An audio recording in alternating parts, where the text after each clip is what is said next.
இன்னைக்கு நம்ம வீடியோல எதை பத்தி பார்க்க போறோம்னா, உங்க வெப்சைட்டை ரெகுலரா மெயின்டெனன்ஸ் பண்றது மூலமா என்னென்ன பெனிஃபிட்ஸ் கிடைக்கிறதுங்கிறத பத்தி பார்க்க போறோம்.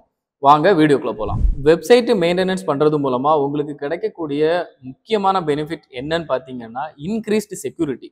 இப்போ ஒரு வேர்ட்பிரஸ் வெப்சைட்ல ரெகுலர் வெப்சைட் மெயின்டெனன்ஸ் பண்றது மூலமா அந்த வெப்சைட்டை எப்படி செக்யூரா அப் டு டேட்டா வச்சிருக்கலாம் அப்படிங்கிறத நம்ம பார்க்கலாம். வேர்ட்பிரஸ் வெப்சைட்டை எடுத்துக்கிட்டிங்கன்னா, அந்த வேர்ட்பிரஸ் ரெகுலரா அப்டேட் கொடுத்துட்டு இருப்பாங்க. அந்த அப்டேட்ல மோஸ்ட்லி செக்யூரிட்டி என்ஹான்ஸ்மெண்ட் தான் இருக்கும்.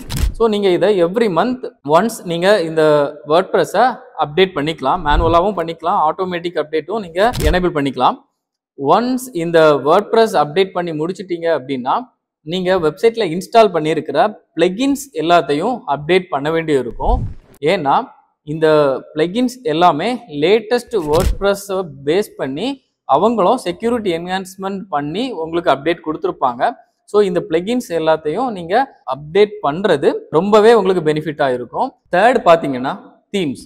உங்கள் வெப்சைட்டுக்கு நீங்கள் பெய்டு தீம்ஸ் யூஸ் பண்ணுறீங்கன்னா, தீம் அப்டேட் வரும்போது நீங்கள் அதை ப்ராப்பராக அப்டேட் பண்ணிக்கிறது ரொம்பவே நல்லது. இந்த தீம் அப்டேட் பண்ணும்போது நீங்கள் கேர்ஃபுல்லாக இருக்கணும். நீங்கள் அந்த தீம் அப்டேட் பண்ணும்போது ஒரு சீனியர் வேர்ட்பிரஸ் டெவலப்பரை யூஸ் பண்ணி தான் நீங்கள் பண்ணணும். ஏன்னா ப்ராப்பராக தீம் அப்டேட் பண்ணலை அப்படின்னா உங்களோட வெப்சைட்டில் இருக்கிற எக்ஸிஸ்டிங் பேஜ் டிசைன் கொலாப்ஸ் ஆகலாம், இல்லை எக்ஸிஸ்டிங்காக இருக்கிற ஃபங்க்ஷனாலிட்டிஸ் ஏதாவது டெலீட் ஆகிறதுக்கும் வாய்ப்பு இருக்குது. ஸோ இந்த தீம் அப்டேட் மட்டும் நீங்கள் ஒரு சீனியர் வேர்ட்பிரஸ் டெவலப்பரை வச்சு பண்ணுறது தான் ரொம்பவே நல்லது உங்கள் வெப்சைட்டுக்கு. அடுத்தது பார்த்தீங்கன்னா, இந்த அப்டேட்ஸ் எல்லாம் நீங்கள் ப்ராப்பராக பண்ணும்போது உங்களுக்கு கிடைக்கக்கூடியது என்னன்னு பார்த்தீங்கன்னா, நியூ ஃபீச்சர்ஸ். ஸோ இதில் தீமாக இருக்கட்டும், பிளகினாக இருக்கட்டும், வேர்ட்பிரஸாக இருக்கட்டும், நீங்கள் எதை அப்டேட் பண்ணாலும் அவங்க செக்யூரிட்டி என்ஹான்ஸ் கூடவே புதுசாக அவங்களோட ஃபீச்சர்ஸும் அடிஷ்னலாக கொடுப்பாங்க. ஸோ இந்த அப்டேட் பண்ணுறது மூலமாக உங்கள் வெப்சைட்டுக்கு புதுசாக கிடைச்ச ஃபீச்சர்ஸ் யூஸ் பண்ணி நிறைய விஷயங்கள் நீங்கள் பண்ணலாம், உங்களுக்கு தேவையானதை பண்ணலாம். ஸோ இதனால் உங்களுக்கு யூசர் எக்ஸ்பீரியன்ஸும் வெப்சைட்டில் ரொம்பவே நல்லா இருக்கும். அடுத்தது பார்த்தீங்கன்னா பேக்கப்.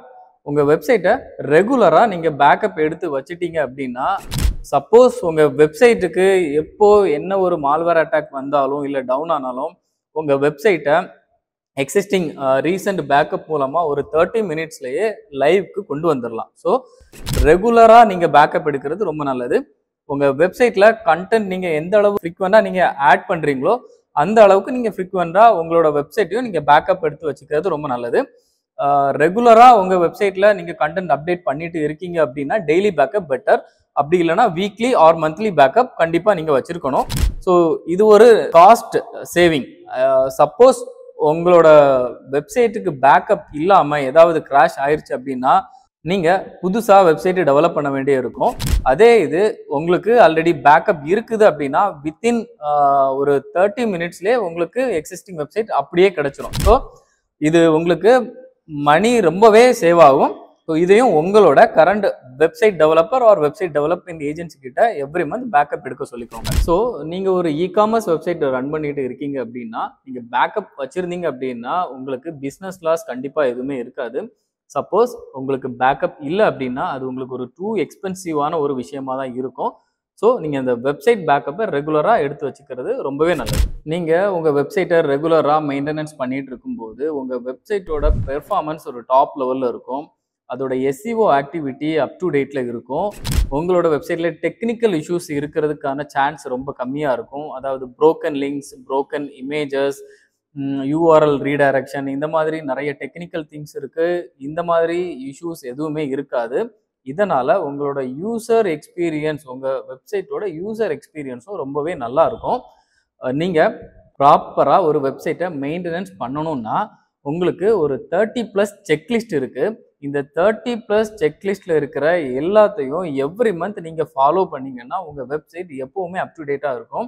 நம்ம நெக்ஸ்ட் வீடியோவில் இந்த 30+ செக்லிஸ்ட்டில் என்னென்ன டாஸ்க் இருக்குது, அந்த டாஸ்க் பண்ணுறதுனால உங்கள் வெப்சைட்டுக்கு என்னென்ன பெனிஃபிட்ஸ் அப்படிங்கிறத பார்க்கலாம். கடைசியாக 2 விஷயம் பார்க்கலாம். ஒன்று monitoring your websites up time, இன்னொன்று அனாலிட்டிக்ஸ் பெர்ஃபார்மன்ஸ். இப்போது உங்கள் வெப்சைட் எப்போல்லாம் டவுனில் இருக்குது, எப்போல்லாம் லைவ்ல இருக்குது அப்படிங்கிறத நீங்கள் ஒரு அப் டைம் ரோபோட்னு ஒரு அக்கௌண்ட் கிரியேட் பண்ணி அதில் ரெஜிஸ்டர் பண்ணிட்டீங்க அப்படின்னா எவ்ரி மந்த் நீங்கள் அனலைஸ் பண்ணிக்கலாம். உங்கள் வெப்சைட் அடிக்கடி டவுன் ஆகுதுங்கிற ஒரு நோட்டிஃபிகேஷன் உங்களுக்கு வருது அப்படின்னா நீங்கள் உங்கள் சர்வரை சேஞ்ச் பண்ணுறது ரொம்பவே நல்லது. அடுத்தது நீங்கள் அனாலிட்டிக்ஸ் நீங்கள் செக் பண்ணிக்கலாம் எவ்ரி மந்த்.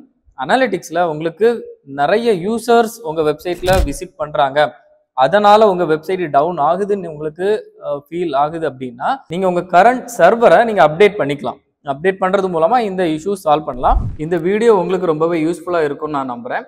நம்ம அடுத்த வீடியோவில் பார்க்கலாம். தேங்க்யூ.